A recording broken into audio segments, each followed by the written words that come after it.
Okay, gumana. Makakapandisal. Patugtog ah. Agan patugtog ah. Okay lang may tugtog kasi di pa naman tayo monetize eh.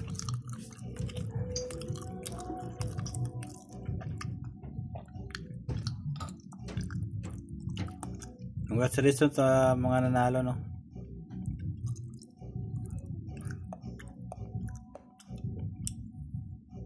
Congratulations.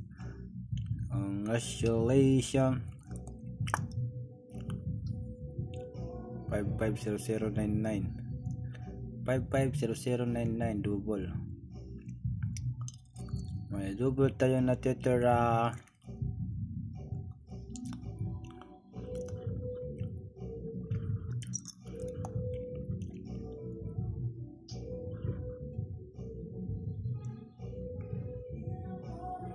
Aga nagpatugtog.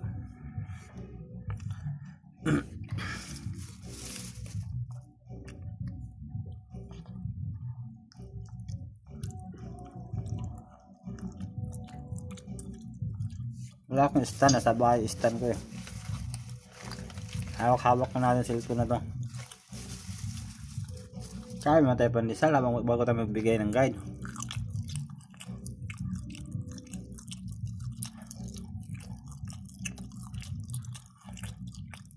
Maya tayo magbigay pagka ano tapos kumain. Di ako nanalo. Kalimutan ko tumaya. Hindi ko nakalimutan. Ang akala ko nakataya na ako. Ano ba? Paano ko ba sabihin? Akala ko may taya na ako. Kasi nakaugalian ko na talaga. Pag tumaya ako ng 2 PM to, pag hindi lumabas yung tinayaan ko, i-reuse ko lang yon. Pindutin ko lang yung reuse tapos yun pa rin tatayaan ko. Kasi alam mo naman di ako bago-bago ng number. Kung ano yung binibigay ko dito, yun din tatayaan ko. Pag hindi lumabas, tutuloy ko sa 5 PM, tutuloy ko sa 9 PM. Basta pagkatapos ng result, ginagawa ko lagi yan. Hindi ko alam kung bakit wala akong taya. Baka nag-reuse ako tapos hindi ko na okay, kinancel ko kagad, binak ko agad siya.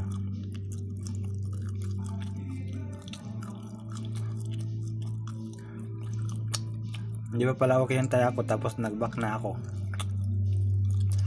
Talaga matatayaan yun. Kaya pindutin mo yung okay. Tonto ako, sabi ko panalo na ako. Pagtingin ko sa winner list, yung mga nanalo tag ano lang, piso, tapos 2, 5 pinakamalaki. I-number ko din ako natin ang 5.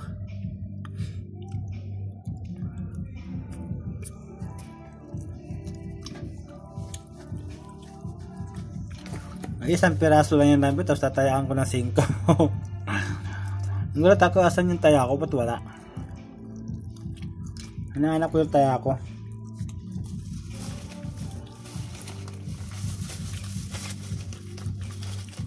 Gulat na lang pagtingin ko sa winner list, asan yung taya ko, ba't wala? Nag-back ako, wala talaga. Wala talaga yung panalo. Ayun naman ito.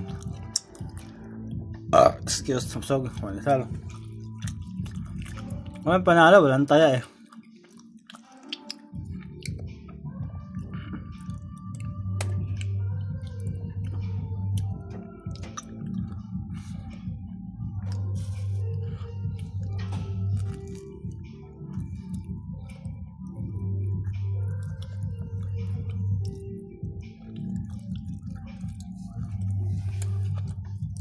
Bin na.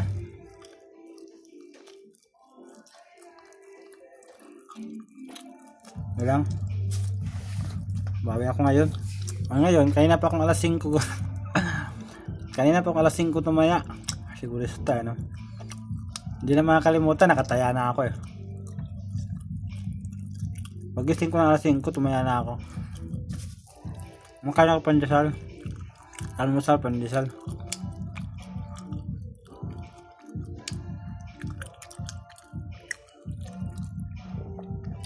Lakas ang tugtog. Iano ko pa yata to. I-edit ko pa yata to. Tanggalin ko yung tugtog. Kaso mawawala yung boses. Huwag na. Total, wala naman tayong ano. Di naman tayo monetize. Okay lang may tugtog. Di tayo pagkagalitan ni YouTube kasi di pa naman tayo monetize. Kakaumpisa lang yung channel natin eh. Hayaan mo yung tugtog na yan.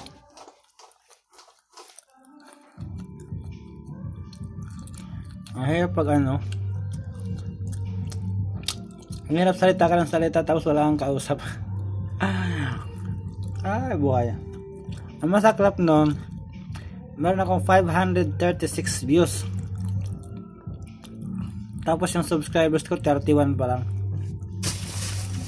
Gusto nyo nanonood lang kayo mag-subscribe. Paano tayo makapag-live nyo kayo mag-subscribe? Hindi ako makapag-live. Paano pag may pahabol ako? Hindi ako magpapahabol kasi sa isang araw kasi isang bis lang ako mag-upload ng YouTube, vlog lang to, yung lang to, upload lang to. Isang bis lang sa isang araw kasi ang hirap mag-upload sa kay YouTube. Ang tagal, kahit gaano kalakas yung network mo. Abutin ka ng oras bago ma-upload yung ito nga, kung i-upload ko to ngayon mga alas 7, pagpalagyan na alas 7 i-upload ko to, mga alas 8 po to minsan 2 oras pang inaabot eh. Kaya ayaw ko na mag pahabol. O halimbawa lumabas yung number natin, anong tatayan nyo sa next draw? Kung kung hindi na pwede tayaan yung number na yan, may pahabol ako, ibibigay, paano ako magbibigay? Kung mabuti yung live, mabilisan, on the spot talaga siya live. Requirements kasi ni YouTube, bago ka makapag-live, kailangan mo 1,000 subscribers. Kailangan mo ma-monetize. Hindi naman dahil hindi naman 1,000 subscribers lang dahil lang kung pat ka ma-monetize eh. Meron pang isa yung 4,000 public watch hour. Yun mahirap mahirap kasi ilan lang views natin. Kahapon naka lang ako eh. Naka 16 public watch hour lang ako kahapon eh. 'Di ba? Ang liit lang. Kasi yung iba kasi pag vlog kasi ipa-fast forward nila yan. Hindi naman panonoorin ng buo yan. Hahanapin lang nila yung binigay. Doon lang sa dulo. Kaya hindi mabubuo, mahirap kunin yung requirements ni YouTube na 4,000 public watch hour. Kita mo kahapon ako 500 almost 500 viewers ako kahapon yung nanood, pero yung public watch hour niya is lang 16, parang 16 lang yata, 16 o 15, basta konti lang, di ba? Ang liit lang kasi di naman nila panonoorin ng buo to, di naman nila panonoorin. Hahanapin lang nila yung number, ipa-pass forward lang nila yun. Kaya yung pinakamahirap kunin na requirements ni YouTube, yung public watch hour. Pwede na lang sa live tayo, madali lang pag nakapag-live tayo, madali lang kunin yung public watch hour kasi di naman yan, pwede na lang kung di kayo manood, bakit ma-notify.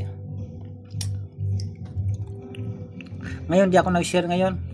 Kahapon kasi, kaya tayo nakarami ng views, naka 500 plus tayong views kahapon, kasi nag-share ako sa mga group site. Sa group site kasi ang daming daming member doon. So nanonood lang sila, hindi sila nag-subscribe. Di wag na tayo mag-share doon. Pag ito lumabas yung number natin ngayon, mag-post ako doon, gulatin na lang natin sila, no. Mag-post na ako doon, tapos na yung di ayaw nila mag-subscribe siya. Gusto manood lang. Isipin mo 31 subscribers lang tayo, tapos yung views natin is 500 plus. Nasa 536 yata. Ang daming views, no. Tapos yung yung subscribe 31 lang. Hindi na ako mag-share doon, wala sila maghanap. Mahirap pa naman to i-search yung ano natin.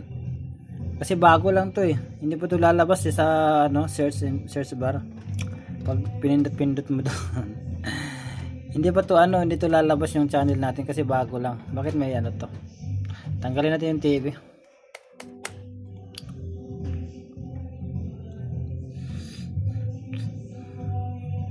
Lakas ng tugtog. Di okay lang, may background music naman tayo. Kasi di naman tayo ano eh. Di naman tayo monetize, di yan magalit si YouTube sa atin. Kung monetize tayo, bawal yan. Bawal kay YouTube yan, may tugtog.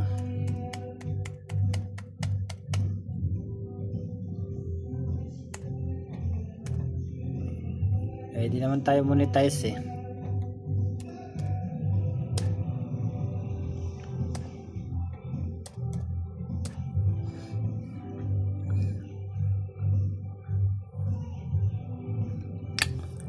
Kaya mo na yan.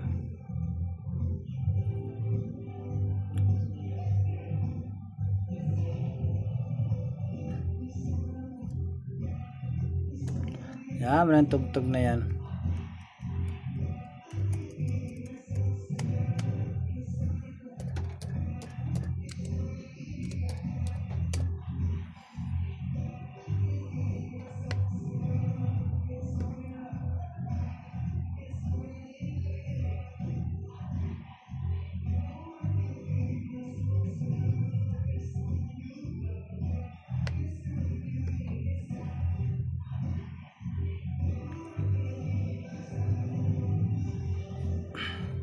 Yung 536 na yan, mayroon pa isang ikot niyan.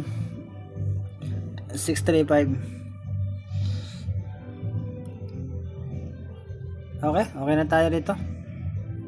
Thank you, good luck and bye bye. Congrats sa mga nalo sa 705, sa mga nakarambol. Wala na akong nilagay doon na target lang eh. Rumble talaga yun. Kahit nung ano pa, nung linggo, binigay ko yun sa Facebook ko nung linggo, Sunday regalo. 3, 4 araw ko yata binibigay yun. Hindi ako nagbabago ng number. Thank you, good luck and bye bye.